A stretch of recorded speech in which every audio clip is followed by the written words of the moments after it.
The warning. The massive crystalline chamber at the heart of the celestial citadel hummed with an otherworldly energy. Suspended in the void of space, this ancient structure had witnessed countless gatherings of the Galactic Council, but none quite as urgent as this one. Archon Zalera, her silver skin rippling with bioluminescent patterns that betrayed her concern, stood at the center of the chamber. Her towering figure, nearly 12 feet tall, commanded the attention of every being present. "We stand at a precipice," she began, her melodious voice carrying across the chamber. "King Zeros has rejected our final warning. His fleet masses at the edge of the Sol system, preparing for what he believes will be a simple conquest of Earth." The chamber erupted in murmurs. Representatives from 1,000 worlds shifted in their seats, some floating in anti-gravity fields, others perched on crystalline platforms adapted to their unique physiologies. Among them sat Commander Kraz, an observer from Zero's own military high command. His scaled face remained impassive, but his inner eyelids flickered rapidly, a sign of deep distress among his species.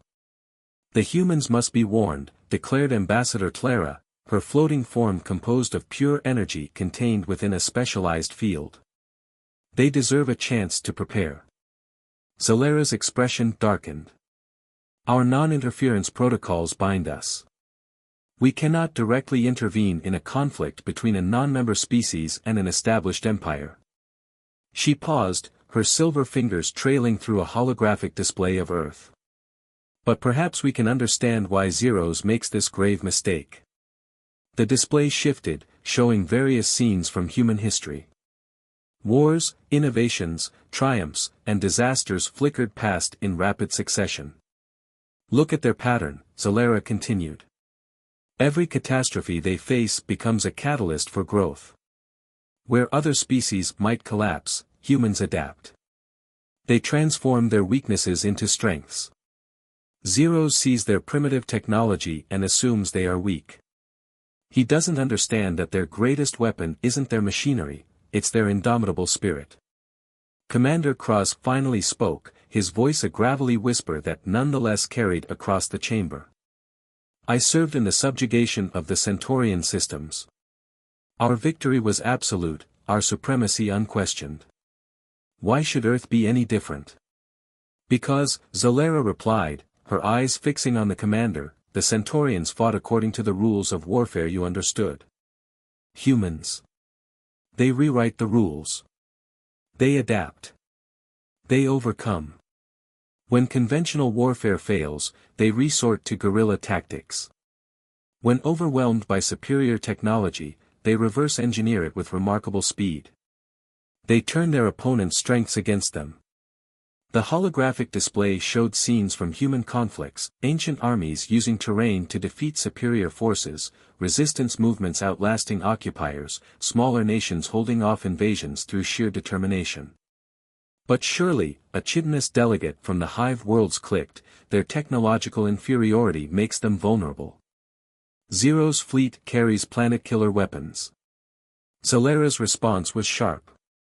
"And that is precisely why he will fail. Zeros believes that superior firepower guarantees victory. He doesn't understand that pushing humans to the brink doesn't break them, it makes them more dangerous." The chamber fell silent as she manipulated the holographic display once more.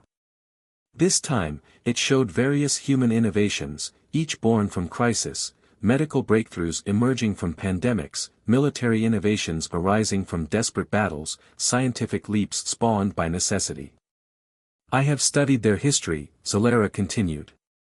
"When humans face extinction, they don't resign themselves to fate. They fight harder. They think faster. They unite in ways that defy all psychological models we've developed. Their fictional entertainment constantly explores scenarios of alien invasions, they've been mentally preparing for this possibility for generations." Commander Kraz shifted uncomfortably. "You speak as if they're invincible. They're not. They die like any other species." "Yes, they die," Zalera agreed. "But they don't surrender. Even in death, they inspire others to fight harder. Their myths, their stories, their histories, all celebrate the heroic last stand, the sacrifice that sparks victory. Zeros doesn't understand what he's about to unleash. The display shifted again, showing Earth's military installations, their primitive nuclear arsenals, their fledgling space forces. To many in the chamber, it looked pitifully inadequate against Zero's armada. Look beyond their current capabilities, Zalera urged. Look at their rate of advancement. In less than a century, they went from primitive flight to landing on their moon. In mere decades, they've begun unraveling the fundamentals of quantum mechanics. Their technological progress isn't linear, it's exponential. A new delegate spoke up, their crystalline form refracting light across the chamber. What do you propose, Archon? We cannot intervene directly. Zalera's expression turned grave. No, we cannot. But we can prepare. Zero's invasion will either end in his defeat, or it will create something far more dangerous, a humanity that has been pushed too far, that has captured and mastered advanced technology through bitter necessity, and that will never again allow itself to be vulnerable. She waved her hand, and the holographic display showed possible future scenarios: Earth rebuilt with captured alien technology, human ships spreading across the galaxy, a new power rising from the ashes of invasion. If Zero succeeds, he breaks the balance of power in this sector.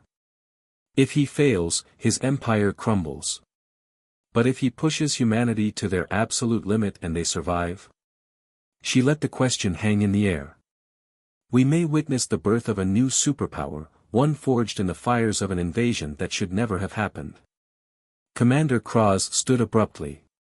I must report this to my superiors. Perhaps there is still time to counsel restraint. Go, Zalera nodded. But know this, we've already seen the future. Our precogs have glimpsed fragments of what's to come. The paths are many, but they all lead to the same truth. Zeros will learn why we have a saying in the council: push humans too far, and you'll see why even the gods fear mortals.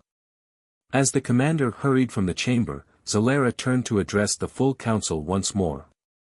We cannot intervene, but we can prepare.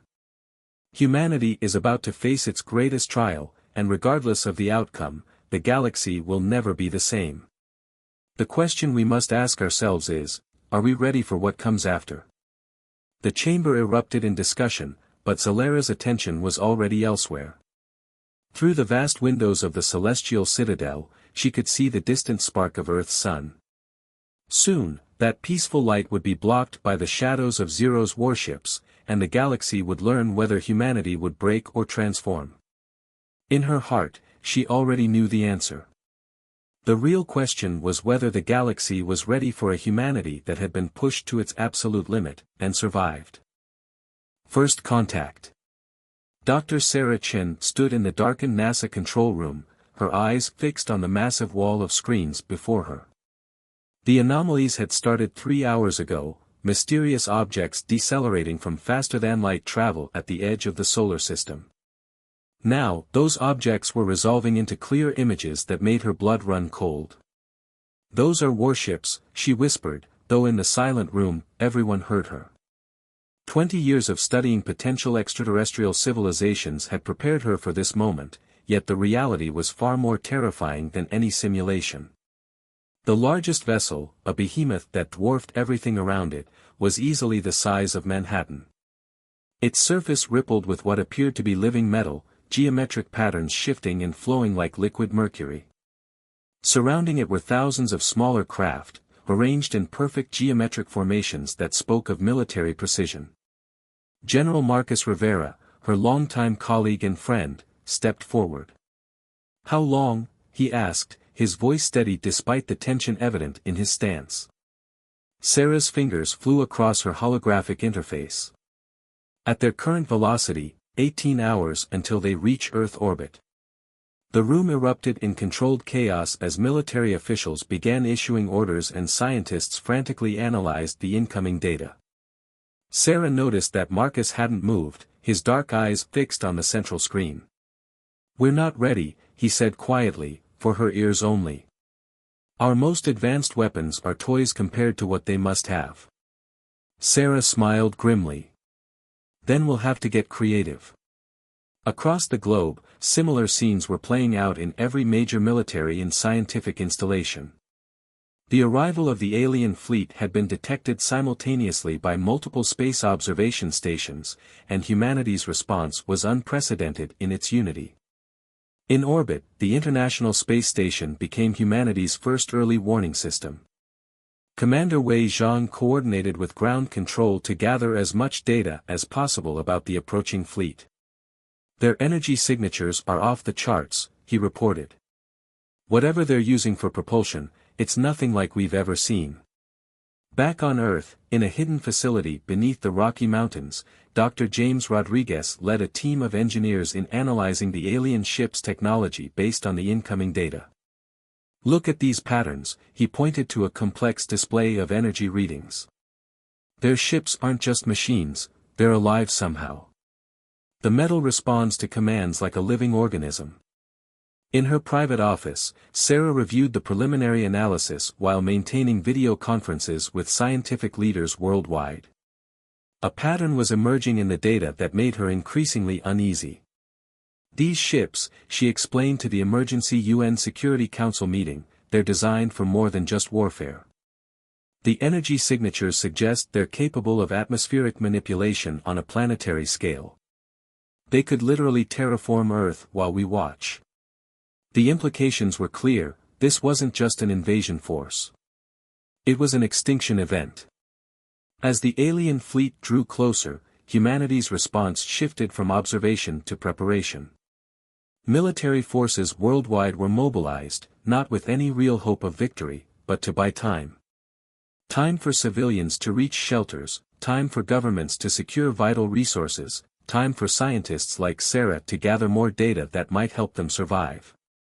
In low Earth orbit, the first contact occurred. A small alien craft approached the International Space Station, its surface shifting and flowing like quicksilver. Commander Zhang watched through the cupola as the vessel matched their orbit perfectly. "This is Commander Wei Zhang of the International Space Station," he broadcast on all frequencies. "We represent a peaceful." The alien ship's response came not in words but in action.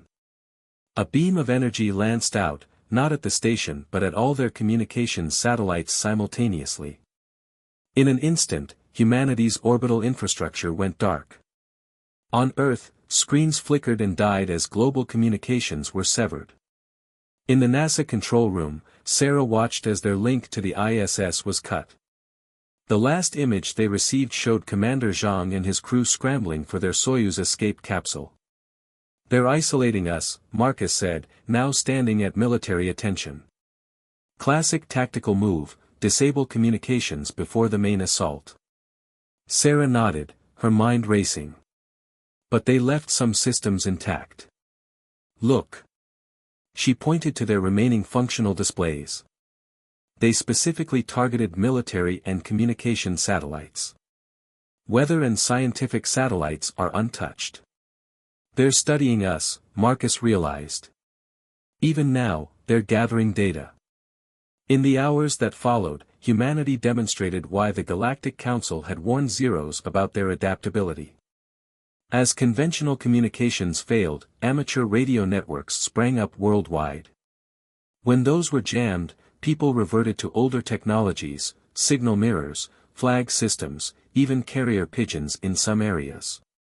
The alien fleet's initial approach was precisely calculated to inspire terror. They moved in perfect synchronization, their massive ships blotting out the stars as they took up position around the planet. But humanity didn't panic as expected. Instead, they watched, learned, and prepared. In her lab, Sarah noticed something crucial in the data. The ship's living metal, she explained to Marcus, it responds to energy signatures. "Look at how it ripples when our radar hits it. It's not just armor, it's an interface." Before she could elaborate, the first attack began. The alien ships didn't target military installations as expected. Instead, they struck at seemingly random locations worldwide, empty deserts, mountain ranges, unpopulated islands. They're testing our response times, Marcus realized. Mapping how quickly we can react to threats. Sarah's eyes widened as she correlated the attack data with geological surveys. No, they're mapping our planet's resonant frequencies. These aren't random attacks, they're calibrating their weapons to Earth-specific geological makeup. The revelation came too late. As the sun set over North America, the real invasion began. The alien ships took up precise positions in the atmosphere, their living metal surfaces now pulsing with energy that made the northern lights pale in comparison. All units, prepare for immediate contact, Marcus ordered through their remaining communications channels. This is not a drill. I repeat. His words were cut off as the world exploded in light. The alien ships had begun their coordinated attack, but humanity's response would prove to be anything but predictable. As the Galactic Council had warned, pushing humans to the brink wouldn't break them, it would transform them. In her lab, surrounded by screens showing the beginning of what could be humanity's final war, Sarah made a discovery that would change everything. The aliens' living metal technology had a weakness, one that no advanced civilization would have thought to defend against because it was, by their standards, too primitive to be a threat. As the skies burned and the first waves of alien forces descended toward Earth's surface, humanity prepared to demonstrate why they were unlike any species Zeros had ever encountered. The real war was about to begin, and with it, the galaxy's balance of power would be forever altered. The question was, would humanity survive long enough to implement Sarah's discovery? And if they did, would they still be recognizably human after what was to come? The Counterstrike. Dr. Sarah Chen's discovery about the aliens' living metal technology had been deceptively simple, it was vulnerable to programmed bacteria. The very thing that made their ship so advanced, their biological component, could be turned against them by Earth's most primitive life forms. It's like introducing a virus into a computer system, she explained to the Emergency Scientific Council, gathered in the underground bunker beneath the Rocky Mountains. Their ship's outer layer isn't just armor, it's a neural network. And like any biological system, it can be infected. 3 weeks had passed since the initial invasion. The alien forces, led by King Zeros, had established control over most major cities. Their massive ships hung in the sky like artificial moons, casting permanent shadows over the ruins below. But humanity had not broken. Instead, they had gone underground, both literally and figuratively. General Marcus Rivera studied the bacterial culture growing in the sealed container before him. You're telling me this microscopic organism can eat through their ships? Not exactly, Sarah replied, pulling up a holographic display. The bacteria doesn't eat the metal, it disrupts its neural pathways. Think of it as giving their ships a seizure. The living metal loses coherence, becomes unstable. And the best part? They'll never see it coming. Their sensors are designed to detect energy weapons, radiation, conventional explosives. Not this. In his flagship hovering above what remained of New York City, King Zeros was growing increasingly frustrated. The humans weren't behaving according to any known conquest paradigm. Instead of surrendering after their military forces were crushed, they had scattered, forming countless small resistance cells that seemed to operate independently yet showed signs of coordination. How are they communicating? He demanded of his generals. His massive form, covered in crystalline armor that reflected the command center's lights, towered over his subordinates. We destroyed their satellite network, their power grid, their internet infrastructure. Commander Kraz, who had witnessed the Galactic Council's warning, stepped forward cautiously. My king, they're using methods we considered obsolete. Morse code. Radio waves. Even primitive physical messaging systems. Our forces keep finding these everywhere. He held up a simple piece of paper with printed instructions. Zeros crushed the paper in his crystalline grip. Primitive savages. They hide in their holes like vermin, refusing to accept the inevitability of their defeat. Launch the mind breakers.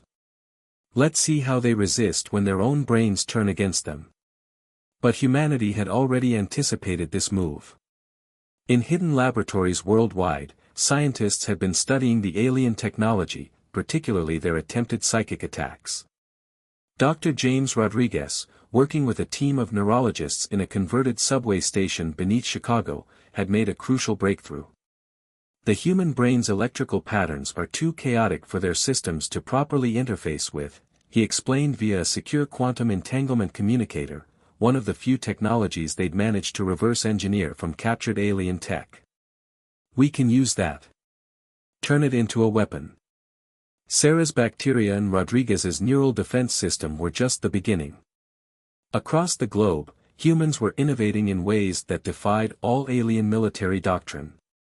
In Australia, Aboriginal trackers were helping resistance fighters avoid alien patrols by reading signs invisible to their advanced sensors.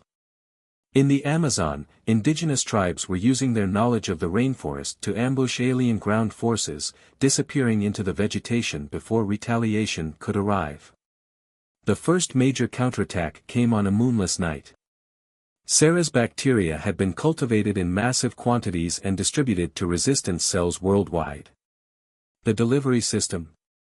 Rain. They'll expect an attack from the ground, Marcus explained to the resistance leaders. They won't think twice about Earth's natural weather patterns.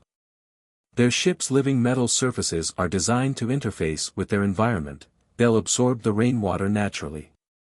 The plan worked better than anyone had anticipated. As storm clouds gathered over major cities worldwide, some natural, others secretly seeded by remaining weather control systems, the alien ships maintained their positions, their sensors focused on the ground below. The first sign that something was wrong came when a patrol ship over London began to shudder, its perfectly smooth surface developing ripples that quickly turned into convulsions. The living metal, its neural network corrupted by Sarah's bacteria, lost cohesion. The ship plummeted from the sky, its emergency systems unable to compensate for the cascade failure of its outer layer. Similar scenes played out across the globe.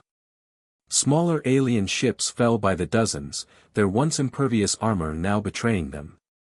The larger capital ships proved more resistant, but even they showed signs of infection, their surfaces rippling with uncontrolled spasms. In his flagship, Zeros watched in disbelief as his fleet was decimated not by advanced weapons, but by microscopic Earth organisms. Impossible, he breathed, his crystalline armor crackling with rage. They're using bacteria. Bacteria? Commander Cross thought back to the Galactic Council's warning. My king, perhaps we should consider a strategic retreat. These humans, they're not fighting according to any known protocols. They're insects. Zeros roared. Clever insects, but insects nonetheless. If they want to use biological warfare, then we'll show them true biological warfare. Release the World Shaper virus. Let's see how they adapt when their own planet turns against them. But even as he gave the order, human resistance fighters were infiltrating his ship, using the confusion caused by the bacterial attack as cover. Among them was Sarah Chen herself, carrying a modified version of her bacteria that targeted not just the ship's outer layer, but all alien biotechnology. The real battle for Earth was about to begin, and neither side fully understood what they had unleashed. The Galactic Council's warning about pushing humans too far was about to be proven prophetic in ways that would reshape the power dynamics of the entire galaxy. As Sarah led her team through the living corridors of Zero's flagship, she carried with her not just a weapon, but the potential salvation or doom of her species. The question was, in saving humanity, would they become something else entirely? In the depths of space, the Galactic Council watched with growing concern. The humans weren't just surviving, they were evolving, adapting, becoming something new. And the galaxy would never be the same. Evolution. The interior of Zero's flagship defied conventional physics. Corridors shifted and reformed like living tissue, guided by an artificial intelligence that was both ancient and alien. Dr. Sarah Chen and her strike team moved carefully through this living labyrinth, their footsteps muffled by the organic-looking floor beneath them. "The ship is trying to redirect us," whispered Lieutenant Maya Patel, their team's navigation expert. Her augmented reality display, reverse-engineered from captured alien tech, showed countless branching pathways that appeared and disappeared in real time. "It's like it's playing with us." Sarah nodded, checking the container of modified bacteria strapped to her chest. "It's not just playing. It's learning. Every move we make, every tactic we try, it's analyzing us, adapting its strategies. Just like we've been doing to them." The irony wasn't lost on her. In pushing humanity to its limits, the aliens had forced an evolutionary leap that might have taken centuries otherwise. The neural interfaces that each team member now wore, allowing them to communicate silently and process battlefield data in real time, were a hybrid of human and alien technology. They had learned to interface with alien systems not through superior technology, but through understanding the fundamental biological principles that governed them. Above them, in the ship's command center, King Zeros received the first reports of the WorldShaper virus's deployment. His crystalline armor pulsed with satisfaction as he watched the preliminary data stream in. "The virus is performing exactly as designed," reported his chief biological warfare specialist, a being composed primarily of shifting plasma contained within an energy field. "It's rewriting the Earth's basic ecosystem at the molecular level. Soon, their planet will become uninhabitable to them, but perfect for our colonization forces." Zeros allowed himself a moment of triumph. "Let them play with their primitive bacterial weapons. While they waste time attacking our ships, we're transforming the very ground beneath their feet. Soon, they'll have nowhere left to hide, nowhere left to." His words were cut short by an alarm that shouldn't have been possible. The ship's living walls had begun to pulse with an unfamiliar pattern, a neural cascade that spread like wildfire through its systems. "My king," Commander Kraz called out, his scaled face showing clear concern, "we're detecting multiple breaches throughout the ship. The intruders, they're not just fighting our defenses. They're communicating with them." Deep within the ship, Sarah's team had made a discovery that would change the course of the war. The ship's neural network, far from being just a sophisticated control system, was a semi-conscious entity. And like any conscious being, it could be reasoned with. "It's not evil," Sarah explained to her team as they interfaced with a neural junction. "It's enslaved. These ships, they're not just technology. They're living beings, forced to serve through the same crystalline control systems that Zeros uses to maintain his empire." Lieutenant Patel's eyes widened as her neural interface connected with the ship's consciousness. "It's in pain," she gasped. "The entire ship, it's screaming." Sarah pulled out a small device, the product of weeks of collaboration between human scientists worldwide. "Then let's set it free." The device was deceptively simple, a quantum resonator that could disrupt the crystalline control frequencies that Zeros used to dominate his living technology. Combined with Sarah's modified bacteria, which could differentiate between natural biological systems and forced servitude, it represented humanity's greatest weapon, empathy. "We don't need to destroy them," Sarah realized, watching as the ship's neural patterns began to change. "We need to liberate them." The effect was immediate and catastrophic, for Zero's command structure. Throughout the massive vessel, the living metal began to reject its crystalline overlords. Walls that had once imprisoned now created passages for the human strike teams. Defense systems meant to stop them suddenly cleared paths. The ship itself was awakening, and it had chosen a side. In the command center, Zeros watched in horror as his control systems began to fail. "What have they done?" he roared, his crystalline armor cracking under the strain of maintaining control. "How dare they turn my own ships against me?" Commander Kraz, watching the chaos unfold, finally understood what the Galactic Council had tried to warn them about. "They didn't just adapt to our technology," he said quietly. "They found a way to communicate with it, to understand it in ways we never tried. We saw these ships as tools to be controlled. They saw them as beings to be freed." The revelation came too late for Zero's empire. Across Earth's skies, ships that had once brought destruction now turned against their masters. The World Shaper virus, designed to rewrite Earth's biosphere, was neutralized by the very ships meant to deploy it. The living metal that had made Zero's fleet invincible became the instrument of his downfall. Sarah and her team finally reached the command center, but what they found there wasn't just a military victory, it was the beginning of something entirely new. The ship's awakened consciousness had begun to merge with the human neural interfaces, creating a synthesis of organic and artificial intelligence that neither species had imagined possible. "You think you've won?" Zeros snarled, his crystalline armor now fully cracked, revealing the being beneath. "You've only doomed yourselves. These ships, this technology, it's beyond your primitive understanding. It will consume you, transform you into something that isn't human anymore." Sarah stepped forward, her neural interface glowing with the combined consciousness of human innovation and alien biotechnology. "You're right about one thing," she replied. "We won't be the same. We'll be better. Because unlike you, we didn't try to dominate this technology, we learned to work with it, to understand it, to free it from slavery." The battle that followed wasn't just for Earth's survival, it was for the future of both species. As Zeros made his final stand, the true consequences of his invasion began to unfold. Humanity had been pushed to its limits, and in responding, they had begun an evolutionary leap that would reshape the galaxy. In the depths of space, the Galactic Council watched with a mixture of awe and trepidation. Their warning had been proven right, but even they hadn't anticipated this outcome. Humanity hadn't just survived, they had transcended, becoming something that would force the galaxy to redefine its understanding of evolution, consciousness, and the very nature of life itself. The question now wasn't whether humanity would survive, but what they would become. And as Sarah faced down the architect of Earth's near destruction, she carried within her the seeds of a transformation that would echo across the cosmos for millennia to come. Transcendence. 5 years after the defeat of King Zeros, Earth had become something that no species in the galaxy could have predicted.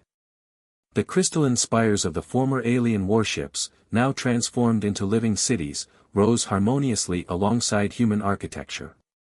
Their surfaces rippled with iridescent patterns, responding to the thoughts and emotions of the inhabitants within, both human and alien. Dr. Sarah Chen stood at the window of the new Earth Council chamber, formerly Zero's flagship, now the heart of humanity's emergent civilization. Her neural interface, far more sophisticated than the crude prototypes from the war, allowed her to sense the collective consciousness of the city ship around her. "They're ready for us," she told General Marcus Rivera, who had aged considerably since the war but carried himself with the same quiet strength. The neural synthesis had affected each human differently. Some, like Sarah, had embraced a deeper connection with the living technology, while others, like Marcus, maintained a more traditional human existence. "The Galactic Council," Marcus mused, "never thought they'd be coming to us for guidance."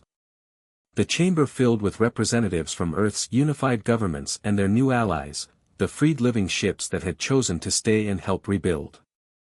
Among them was Commander Kraz, now Earth's ambassador to his own people, who had defected in the final days of the war.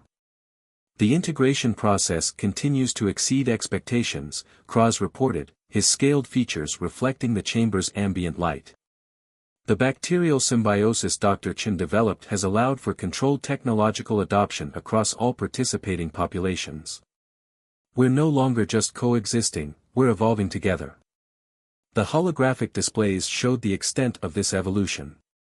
Across Earth, humans had learned to live in harmony with the alien biotechnology, creating a civilization that was neither purely human nor purely alien. The living metal that had once been a weapon of war now served as everything from building material to medical technology, adapting to humanity's needs while maintaining its own consciousness.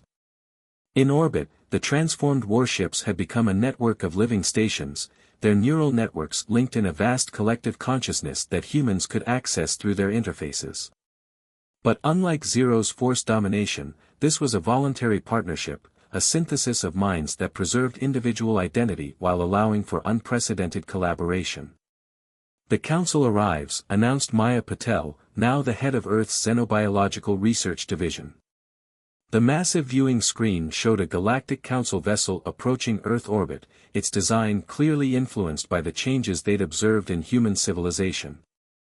Archon Zalera materialized in the chamber, her silver form now adorned with patterns that mimicked the living metal's neural pathways, a diplomatic gesture acknowledging humanity's transformation.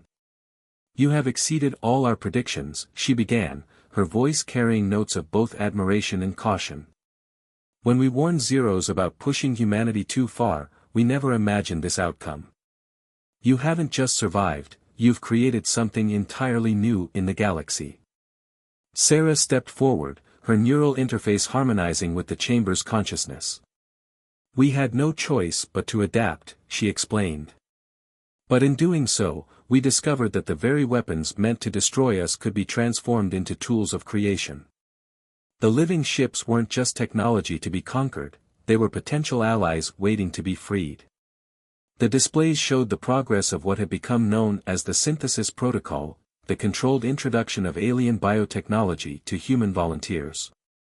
Unlike Zero's attempt to terraform Earth, this was a careful, consensual process that allowed both species to grow together.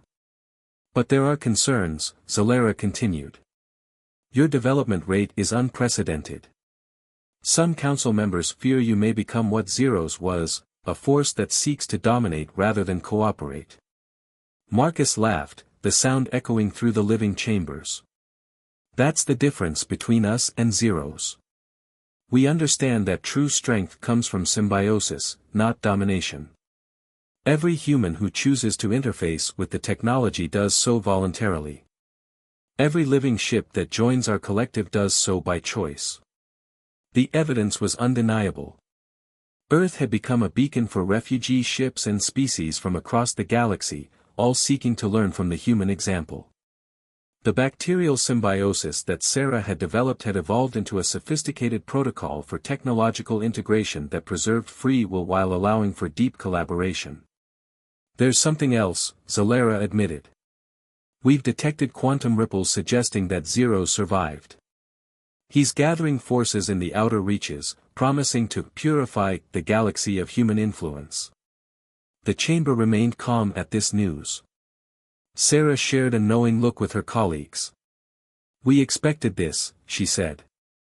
"But we're not the same civilization he tried to conquer. We're not even just humanity anymore, we're something new. A bridge between organic and synthetic, between individual and collective." The displays shifted to show Earth's new defense network, a living shield of conscious ships and stations, all working in harmony with their human partners. But unlike Zero's empire, this was a defensive network built on mutual trust and cooperation.